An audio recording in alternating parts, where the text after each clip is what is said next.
Welcome to Weekly Digest, where we highlight the work of ministers of government as they push the administration's development agenda, picking up from where we left off last week. Residents of Silver Hill, a small settlement located up the Susdyke-Linden Highway, have been assured of government's commitment to developing their community. On Saturday, Minister within the Office of the Prime Minister with responsibility for public affairs, Kwame McCoy, visited the community in response to a letter sent to His Excellency Dr. Mohammed Irfan Ali by a resident who outlined several matters of concern. Minister McCoy assured residents that government will address their noted concerns of lack of reliable electricity, potable water, and land regularization. He also spoke of opportunities for youths in the community. Within perhaps the next 2 weeks, you would have a team from the Office of the Prime Minister, the Innovation Department unit, that will be doing some training with the youngsters in the community, teaching them the basic use and techniques of computers, how to build websites, etc., etc. So that training will take place very shortly. Agriculture Minister Zulfikar Mustafa said every farmer affected by the May-June flood at Bell West, West Bank, Demerara will receive the government's flood relief cash grant.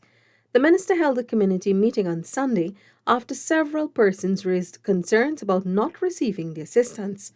A 5-member team comprising residents was established to work along with the Regional Democratic Council to prepare the list of outstanding farmers. If your names were not captured in the first list, and your names were not, you have not received your relief as yet, or you have received wrong amount, then those things will be correct. And we will not stop people from getting relief for the government giving.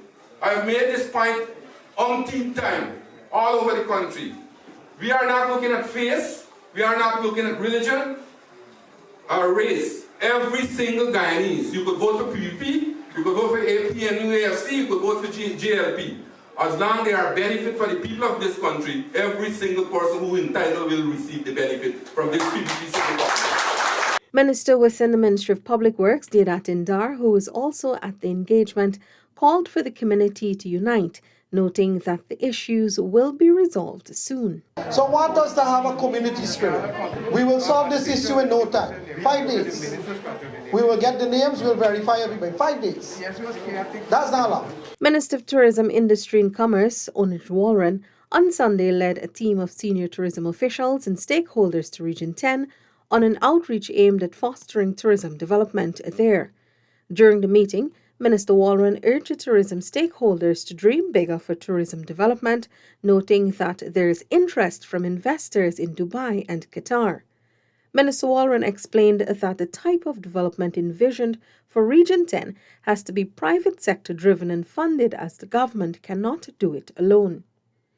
Minister Walron also reiterated that there needs to be more private sector representatives in the Tourism Committee, such as tour guides and restaurants. Minister of Health, Dr. Frank Anthony, on Monday announced that Ghana had surpassed a major milestone in its vaccination campaign, fully vaccinating more than half of the adult population.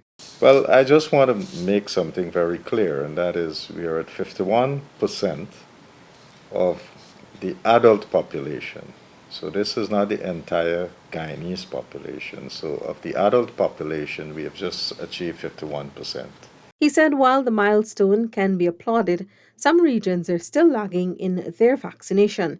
He said the 51% overall was reached because of the high vaccination rate in Region 4. Agriculture Minister Zulfikar Mustafa said government will ensure Ghana's fishing industry does not collapse. He made the statement at Monrepo on Tuesday during his meeting with several fisherfolk from across Guyana. The fishermen and women relayed that they have witnessed a decreased catch for the past few months. While the government is willing to provide support to those affected in the industry, Minister Mustafa said a committee will be established and a national stakeholder forum will be held. So we have to come together. We have to meet and we have to have a proper analysis what is causing the low catches. And as a minister and this government, the PPP civic government, We respond to issues that affect people. As the world celebrates 45 years of nursery education, Minister of Education Priya Manikchan underscored the importance of every child's right to leisure and play, as it is crucial to their development on Tuesday during her feature address to the National Play Symposium. We started nursery education to socially engage our children and teach them through play 4 to 5 years ago. And somehow or the other, that became a very concentrated academic program where we lost the play and the benefits of play, where we're looking to see how much you could read and write and how much science and social studies you know at 6 years old, without understanding that the incorporation of play and touching and feeling and visiting monuments and so on might have more value in the imparting of that knowledge that we need. The Ministry of Tourism, Industry and Commerce on Tuesday launched the first digitized visitor exit motivation survey at the Eugene F. Correa International Airport. Tourism Minister Onij Walran, in a statement to mark the occasion, congratulated the Bureau of Statistics and the Ghana Tourism Authority on the launch of the survey, which will replace the manual survey conducted by the Bureau of Statistics at the Eugene Correa International Airport and the Chedi Jagan International Airport by early 2022. Minister of Amerindian Affairs Pauline Sukai says Guyana and Canada shared a bilateral connection based on their indigenous cultural heritage. It is by this means that a collaborative effort was taken to preserve the indigenous people's culture, language, and their way of life for both countries. Minister Sukai was speaking at the ceremonial unveiling of the indigenous mural titled We the First People on Tuesday. Guyana and Canada have continued to share strong bilateral relations that are decade old. These relations are built on a foundation of shared principles, policies, and trade. Even deeper than these, our country shared a connection based on our indigenous heritage, our respect and our appreciation of our culture. The mural, which was painted by young indigenous artist Nigel Butler, is an abstract piece depicting patterns and designs from the first people of Canada and the indigenous people of Guyana. Minister of Housing and Water Colin Crowell on Tuesday encouraged members of the Guyanese diaspora to utilize various business opportunities available in their homeland. The minister made this statement following the launch of international real estate company Remax Guyana branch at Movietown Mall. Investment opportunities are abundantly available. There are a number of opportunities that are still available to create a niche for everybody. The efforts that we are seeing encouraging not only foreign investors or persons who have no familiarity with our country, but certainly to also encourage our members from the diaspora, that's our family members, our Guyanese family members, to come back home and also play a role in Guyana's development. Minister within the Ministry of Housing and Water, Susan Rodriguez, encouraged the Guyanese diaspora to be part of the country's economic growth. We welcome and we're proud to welcome our Guyanese who have spent years overseas but have now returned home to invest in our country and to grow and develop Guyana. Brass, Aluminum and Cast Iron Foundry Limited has been contracted to rehabilitate fire hydrants in Georgetown. This was disclosed by a minister within the Ministry of Local Government and Regional Development, Anand Prasad, who inspected fire hydrants around the city along with Chief Fire Officer Kalamadine Edu earlier this week. The aim is to ensure that all hydrants from industry to agricola are functional in the shortest possible time. We are working assiduously every day to ensure that hydrants are being checked and are being operationalized in the shortest possible time. I can assure you that this committee is being led by Major General Retired Joe Singh, and he is on top of this entire project. I want to interject and to warn drivers of motor vehicles that the law will take its course after we erect signage and markings on the road that fire hydrants are here and there will be no parking. Concerns of farmers from Anna Regina, Hibernian Charity in Region 2 are being addressed. This after a meeting with Agriculture Minister Zulfikar Mustafa. During the meeting, farmers raised issues such as high prices for fertilizers, rates and taxes and leases. They also requested rehabilitation of access dams to support their paddy. Minister Mustafa in response explained to farmers that cost of fertilizers have increased globally due to the increasing cost of natural gas, coupled with the strain placed on global trade by the pandemic.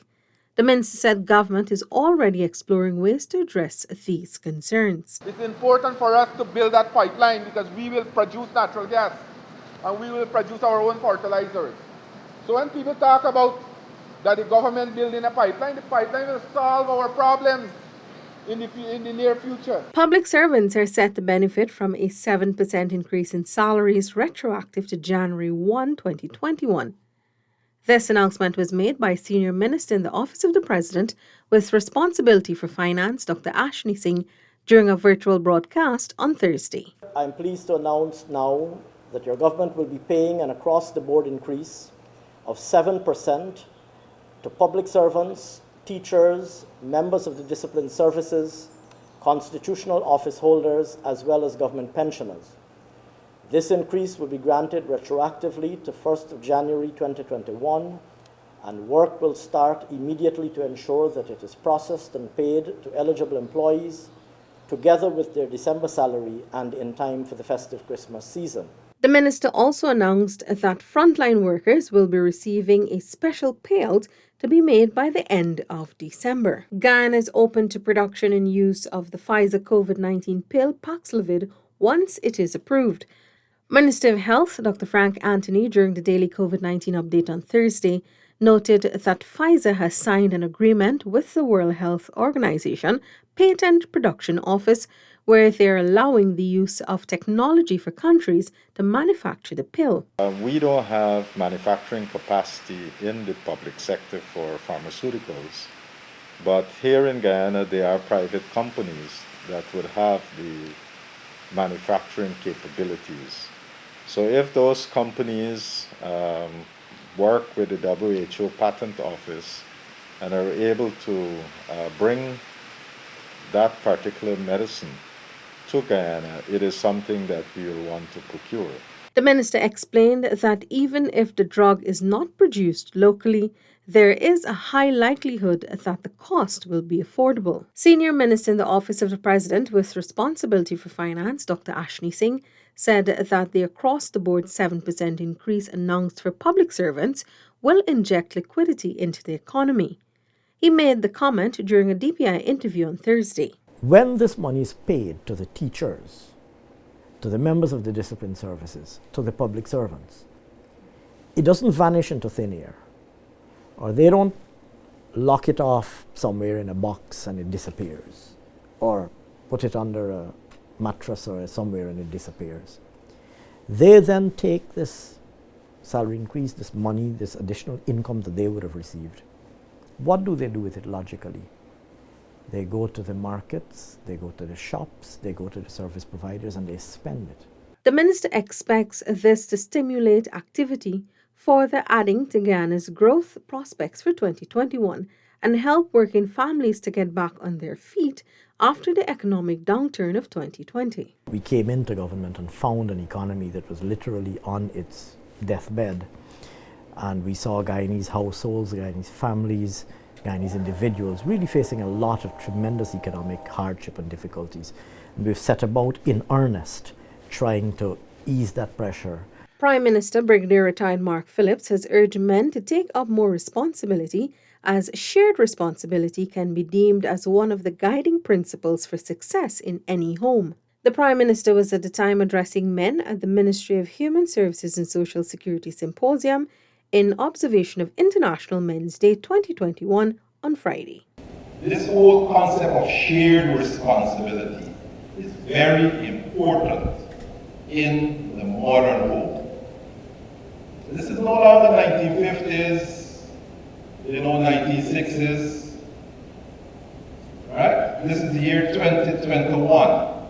Shared responsibility is perhaps the most important, or perhaps the guiding principle for success in any home, in Guyana and in any developing country. Meanwhile, in brief remarks, Human Services Minister Dr. Vindya Prasad said while the event is in celebration of International Men's Day, it also provides a platform to highlight several issues and challenges men face regularly and to have them openly discussed. I believe it is a wonderful thing to be able to share experiences, perspectives, recommendations, and do so centered around some of the most important issues that confront us globally and in our country.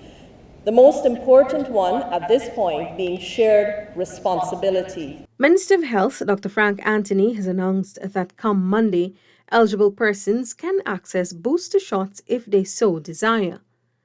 The minister, while giving the daily COVID-19 update on Friday, noted that these shots are already available in the country from the existing supply, and health authorities have been contemplating how to move forward with administering booster shots. We have concluded, based on data from and recommendations from more stringent authorities, that a booster shot is necessary, because what that data has shown is that after 6 months after the second dose, so if the regimen is a 2-dose regimen, 6 months after that second dose, that the immunity starts to wane.